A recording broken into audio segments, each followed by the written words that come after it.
السلام علیکم ورحمۃ اللہ وبرکاتہ ان الحمد للہ والصلاة والسلام علی سید الانبیاء وعلی آلہ وصحبہ اجمعین اما بعد فاعوذ باللہ من الشیطان الرجیم بسم اللہ الرحمن الرحیم انشاءاللہ الرحمن آج کے اس لیسن میں ہم سورۃ البقرہ آیت 258 259 اور 260 259 258 258 259 اور 260 آیات کا ترجمہ اور معنی کی مختصر سی وضاحت پڑھتے ہیں اللہ کے حکم سے۔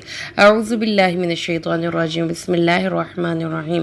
علم ترا کیا نہ دیکھا آپ نے الا الذی طرف اس شخص کی حاجہ جس نے جھگڑا کیا ابراہیم سے فی ربہ اس کے رب کے بارے میں ان آتاہ اللہ الملک اللہ نے اس کو بادشاہت نصیب فرمائی۔ اس قال جب کہا ابراہیم نے ربی الذی میرا رب وہ ہے وہ جو یحیی و یمیت زندہ کرتا اور مارتا ہے۔ قال انا احیی و امیت کہا بے شک میں ہی زندہ کرتا اور مارتا ہوں۔ قال ابراہیم نے کہا فإن اللہ یأتی بالشمس من المشرق اللہ سورج کو مشرق سے نکالتا ہے فأتی بها من المغرب تم اس کو مغرب سے نکال لے آؤ فبہت الذی کفر تو حیران رہ گیا وہ شخص جس نے کفر کیا۔ واللہ لا یہدی القوم الظالمین اور اللہ نہ اس ظالم لوگوں کو پسند نہیں کرتا۔ او یمن اس شخص کی مر علی قریۃ جو گزرا ایک بستی سے وہی خاویۃ اور وہ گری پڑی تھی علی عروشها اپنی چھتوں پر۔ قال انا یحیی هذه اللہ بعد موتها اللہ کیوں کر اس کو زندہ کرے گا اس کے مر جانے کے بعد۔ فاماتہ اللہ مار دیا اس کو اللہ نے 100 عام 100 سال ثم پھر بعثہ اس کو مبعوث کیا مرنے کے بعد اٹھا دیا۔ قال تو اس نے کہا کم لبثت کتنی دیر تو ٹھہرا رہا۔ قال اس نے کہا لبثت یوما و بعض یوم میں ایک دن یا دن کا کچھ حصہ ٹھہرا رہا۔ قال اللہ نے فرمایا بل لبثت 100 عام بلکہ تو 100 سال ٹھہرا رہا۔ فانظر الی طعامک پس دیکھ طرف اپنے کھانے کی وشرابک اور اپنے پینے کی لم یتسنہ کہ وہ گلا سڑا نہیں۔ وانظر الی حمارک اور دیکھ اپنے گدھے کی طرف ولنجعلک آیۃ اور تاکہ ہم تجھے بنائے ایک نشانی للناس لوگوں کے لیے۔ وانظر اور دیکھ الی العظام ہڈیوں کی طرف کیف ننشزھا کیسے ہم اس کو جوڑتے ہیں۔ ثم نکسوها لحما پھر ہم اس کو گوشت پہناتے ہیں۔ فلما تبین لہ بس جب واضح ہو گیا اس کے لیے قال اعلم اس نے کہا میں جان گیا ان اللہ علی کل شیء قدیر اللہ ہر چیز پر قادر ہے۔ وَإِذْ اور جب قال کہا ابراہیم نے ربی اے میرے پروردگار ارینی کیف تحیی الموتیٰ دکھا مجھ کو تو کیسے زندہ کرتا ہے مردوں کو۔ قال اولم تؤمن کہا کیا تم ایمان نہیں لایا۔ قال بلا کہا کیوں نہیں ولکن لیطمئن قلبی تاکہ میرا دل مطمئن ہو جائے۔ قال تو کہا فخذ 4 من الطیر 4 پرندوں کو پکڑ لے فصرہن الیک ان کو اپنے سے مانوس کر لے۔ ثم جعل علی کل جبل منہن جزءا پھر جعل کر دے ہر ایک پہاڑ میں ان کا ایک حصہ۔ ثم ادعوہن پھر ان کو بلا یا اتینک سعیا وہ تیرے پاس دوڑتے ہوئے چلے آئیں گے۔ وعلم اور جان لے ان اللہ عزیز حکیم اللہ بہت غالب حکمت والا ہے۔ تو کیا اے مخاطب تو نے نہ دیکھا اس شخص جس شخص نے ابراہیم سے اس کے رب کے بارے میں جھگڑا کیا حالانکہ سے اللہ نے حکومت عطا فرمائی۔ جب ابراہیم نے کہا میرا رب وہ ہے جو زندہ کرتا اور مارتا ہے تو وہ کہنے لگا میں بھی زندہ کرتا اور مارتا ہوں۔ ابراہیم نے کہا اللہ سورج کو مشرق سے نکالتا ہے تو اسے مغرب سے نکال لے آ تو کافر ششدر رہ گیا اور اللہ ظالموں کو ہدایت نہیں دیتا۔ یا اس شخص کی مانند جس کا گزر ایک بستی پر ہوا جو چھتوں کے بل گری پڑی تھی وہ کہنے لگا اس کے گر جانے کے بعد اللہ اسے کس طرح زندہ کرے گا۔ تو اللہ نے اسے 100 سال کے لیے موت دی اور پھر اسے اٹھا کر پوچھا تو کتنی مدت ٹھہرا رہا۔ کہنے لگا ایک دن یا دن کا کچھ حصہ۔ فرمایا بلکہ تو 100 سال اسی حالت میں رہا۔ بس اب اپنے کھانے اور پینے کو دیکھ جو بالکل خراب نہیں ہوا اور اپنے گدھے کو بھی دیکھ تاکہ ہم تجھے لوگوں کے لیے ایک نشانی بنائیں۔ دیکھ ہم ہڈیوں کو کس طرح جوڑ کر پھر ان پر گوشت چڑھاتے ہیں۔ پھر جب سب کچھ اس کے سامنے واضح ہو گیا تو وہ کہنے لگا میں اچھی طرح جان گیا کہ اللہ ہر چیز پر قادر ہے۔ اور جب ابراہیم نے کہا اے میرے پروردگار مجھے دکھا کہ تم ان مردوں کو کس طرح سے زندہ کرے گا۔ اللہ نے فرمایا اے ابراہیم تم بھی نہیں مانتے۔ ابراہیم نے کہا کیوں نہیں یہ اس لیے ہے کہ میرا دل مطمئن ہو جائے۔ اللہ نے فرمایا 4 پرندے لے کر ان کو اپنے ساتھ مانوس کر پھر ان کے ٹکڑے ٹکڑے کر کے ہر پہاڑ پر ان کا ایک ایک ٹکڑا رکھ پھر ان کو بلا تو وہ تیرے پاس دوڑتے ہوئے چلے آئیں گے۔ اور جان لے کہ اللہ بہت غالب خوب حکمت والا ہے۔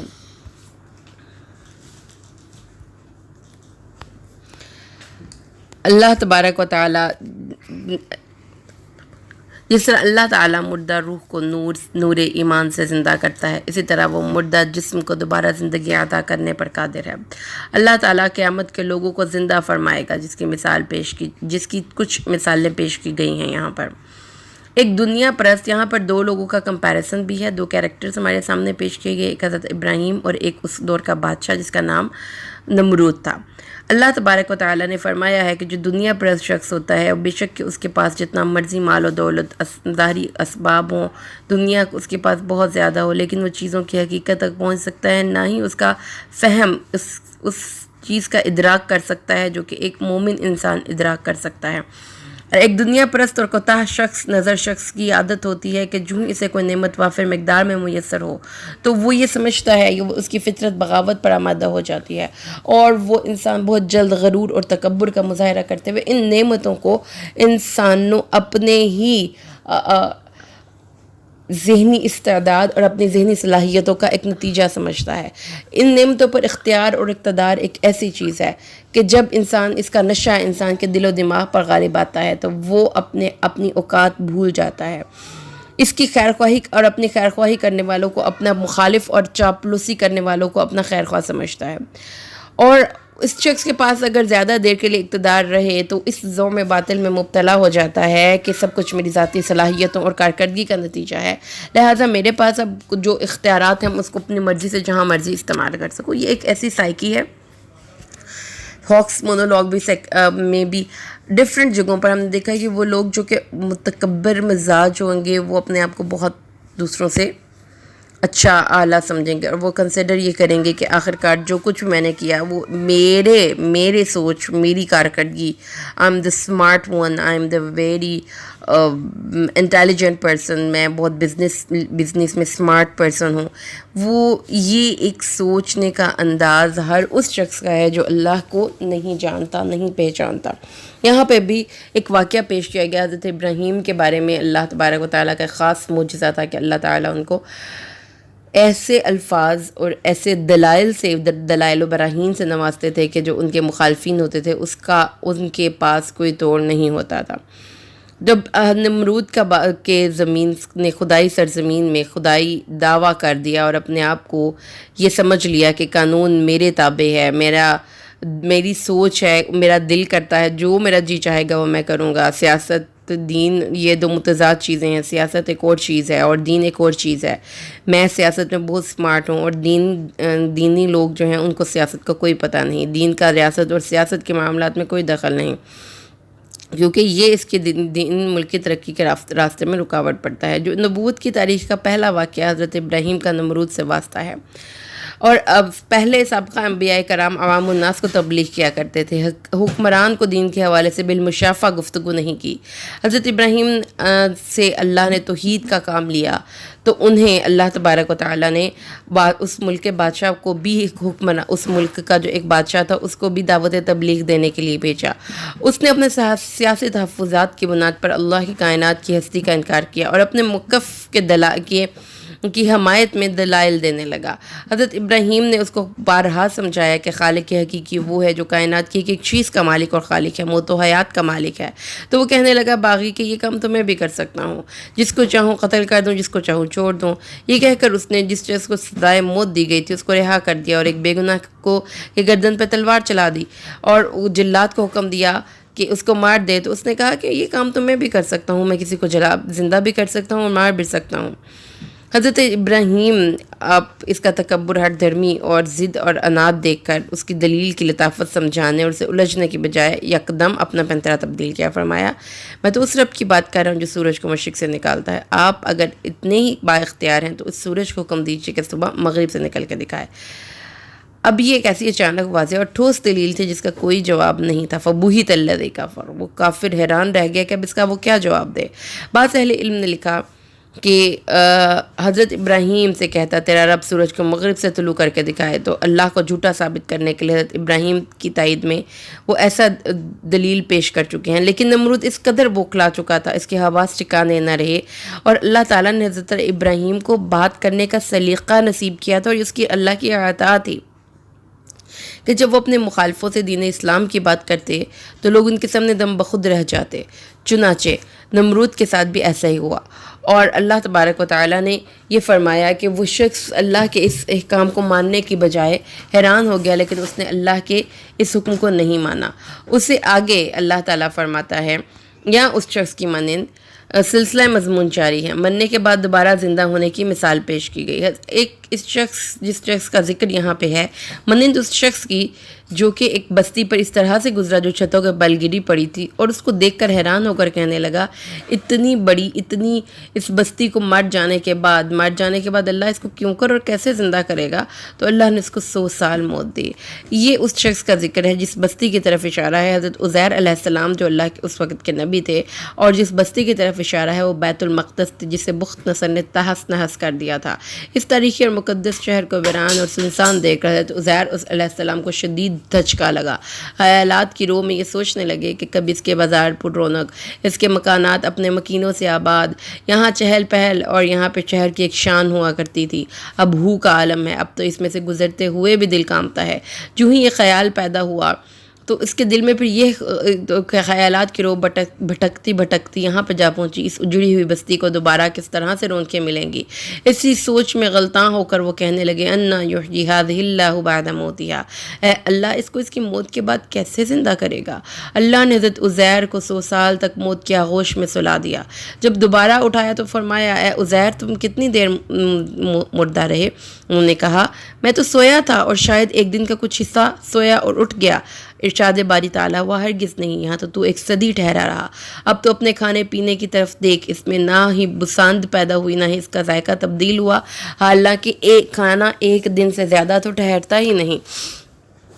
اور گدھا جو کہ اتنے سال زندہ رہتا ہے، اس کو دیکھ کہ وہ اس کی ہڈیاں بھی گل چکی ہیں۔ پھر اللہ تعالیٰ نے فرمایا کہ دیکھو گدھے کی ہڈیوں کو دیکھو، یہ کس طرح سے ہم ان کو اکٹھا کر کے اس پہ گوشت پوست چڑھاتے ہیں۔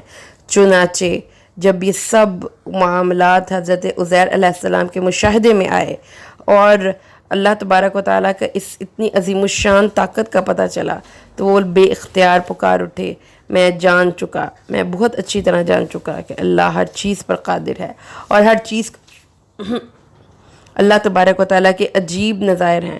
حضرت عزیر علیہ السلام کو 100 سال تک موت کی آغوش میں دیکھ کر پہلی حالت میں صحیح سالم اٹھانا، بہت جلد خراب ہونے والے کھانے اور پانی کو اسی طرح اپنی حالت میں برقرار رکھنا کہ اس میں کوئی معمولی تغیر بھی پیدا نہ ہو پایا۔ گدھا جو زندہ رہ سکتا تھا اور اپنی طور پر وادی میں کھا پی سکتا تھا، اسے مار کر اثر نو زندہ کرنا، حضرت عزیر علیہ السلام کے سامنے تجربے اور مشاہدے کے ذریعے ثابت کرنا۔ اللہ تعالیٰ اس طرح سے ہی اجڑی ہوئی بستیوں کو آباد کرتا، صحراؤں اور ریگستانوں کو گل و گلزار بناتا ہے۔ اگر کوئی پانی میں ڈوب جائے، جل کر راکھ ہو جائے، ان تمام کے بکھرے ہوئے اعضاء کو جوڑنے اور دوبارہ سے ان کو زندگی بخشنے پر اللہ قادر ہے، اور اس کو اپنی بارگاہ الہہ میں پیش کرے گا۔ تو اللہ یقین مان لو کہ اللہ ہر چیز پر غالب ہے، اس کا ہر کام حکمت پر مبنی ہے۔ اسی طرح اللہ تبارک و تعالیٰ نے بہت سے قرآن پاک میں مرنے کے بعد زندہ ہونے کی مثالیں ہیں، جیسے اللہ تعالیٰ نے بنی اسرائیل کے مقتول کو دوبارہ سے زندہ کیا۔ اللہ تبارک و تعالیٰ نے اصحاب کہف کو 300 سال بعد اٹھایا۔ اللہ نے بنی اسرائیل کے ہزاروں لوگوں کو دوبارہ سے زندگی بخشی، جو کہ اللہ تبارک و تعالیٰ اس دنیا میں رہنے والے لوگوں کے مشاہدے کے لیے یہ واقعات قرآن پاک میں پیش کیے کہ تم نے اپنے مشاہدے میں یہ چیزیں دیکھی کہ مردہ دوبارہ زندہ ہوا، تو یہ مردہ قیامت کے دن بھی اللہ سب مردوں کو زندہ کرے گا۔ اس سے اگلی آیت مبارکہ آیت نمبر 60 میں اللہ فرماتا ہے، اور جب اللہ تبارک و تعالیٰ نے حضرت ابراہیم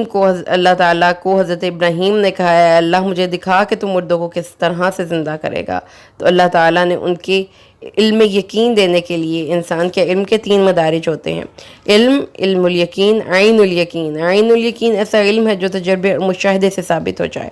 حضرت ابراہیم نے اس واقعے کو عین الیقین کے تناظر میں سمجھنا چاہا۔ حضرت ابراہیم اللہ کی قدرت اور حیات بعد الممات کے بارے میں شک کا اظہار نہیں کرتے تھے۔ ان کے بارے میں 2 ٹوک الفاظ میں اللہ نے سورۃ انعام میں فرمایا ہے، ہم نے ابراہیم کو رشد و ہدایت سے نوازا تھا۔ انبیاء کرام نبوت سے پہلے بھی کفر اور شرک کا ارتکاب نہیں کرتے، کیونکہ اللہ تعالیٰ ہر نبی کو ابتدا سے ہی اپنی نگرانی میں رکھتا اور پالتا ہے، اور ہر نبی کو اس کی حالت کے مطابق اپنی قدرت کی نشانیاں دکھلاتا ہے۔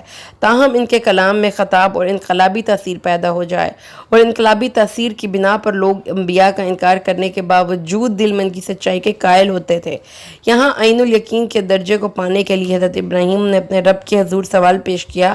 رب حکیم حضرت ابراہیم سے پوچھنے لگے، اے ابراہیم، کیا تو اب بھی یقین نہیں رکھتا؟ ابراہیم نے فوری عرض کیا، میرے رب کیوں نہیں، میں تو اطمینان قلب کے لیے درخواست کر رہا ہوں، تاکہ قیامت کو اٹھنے کے بارے میں جو گفتگو کرتے ہوئے میرے دل کا گوشہ گوشہ اور میرے جسم کا ریشہ ریشہ گواہی دے رہا ہو کہ مرنے کے بعد یہ اٹھنا، اللہ کے حضور پیش ہونا یقینی ہے۔ حکم ہوا، ابراہیم 4 پرندے پکڑ کر انہیں کچھ مدت کے لیے اپنے ساتھ مانوس کرو، اس کے بعد انہیں ذبح کرو اور ان کے اعضاء کو مکس کر دو، اور ان گوشت کو مختلف پہاڑوں پر رکھ کر ان کو اپنی طرف دینے کے لیے جس آواز سے ان کو بلایا کرتے تھے وہ آواز دو۔ وہ آواز سنتے ہی زندہ ہو کر پورے اپنے پروں کے ساتھ دوڑتے ہوئے تمہاری طرف چلے آئیں گے۔ جان لو کہ اللہ ہر کام پر قادر ہے، اور اس کے ہر کام اور حکم میں بہت سی حکمتیں مصلحتیں پنہاں ہوتی ہیں۔ پرندوں کو اپنے ساتھ مانوس کرنے کا حکم اس لیے دیا گیا تاکہ پرندے زندہ ہونے کے بعد ڈر کر ادھر ادھر نہ اڑ جائیں۔ اڑ کر آنے کی بجائے چل کر آنے کی وضاحت فرمائی کہ بعد میں آنے والے قیامت کے منکر لوگ یہ نہ کہہ پائیں کہ ذبح ہونے والے پرندے زندہ نہیں ہوئے تھے، بلکہ کوئی اور پرندے اتفاقاً اڑ کر موقع پر پہنچ گئے تھے۔ چنانچہ اللہ کے حکم سے وہ پرندے اڑنے کی بجائے چل کر حضرت ابراہیم کے پاس پہنچے۔ پرندوں کے اعضاء کو چٹانوں پر بکھیر دیا گیا، جس سے یہ پتہ چلا کہ انسان جس حال میں بھی مرے گا، اس کا جسم سلامت ہو یا اس کا جسم ٹکڑے ٹکڑے ہو جائے، وہ ہر صورت اللہ کے حضور میں پیش کیا جائے گا۔ مر کر اٹھنے کے عقیدے کو قرآن پاک اس زوردار طریقے سے بیان کرتا ہے کہ اس عقیدے میں کسی قسم کا کوئی شک باقی نہ رہے۔ اللہ تبارک و تعالیٰ سے دعا ہے کہ اللہ تبارک و تعالیٰ ہمیں اپنی عقائد کی اصلاح کی توفیق دے، کیونکہ اس سے پہلی آیت میں اللہ نے عقیدہ توحید کی اصلاح فرمائی، اس آیت میں اللہ نے بعث بعد الموت کی عقیدے کی اصلاح فرمائی، اور یہ قرآن پاک اسی طریقے سے بار بار مختلف مواقع پر کرتا ہے۔ بارک اللہ لی ولکم فی القرآن الحکیم ونفعنی وإیاکم بالآیات والذکر الحکیم۔ السلام علیکم ورحمۃ اللہ وبرکاتہ۔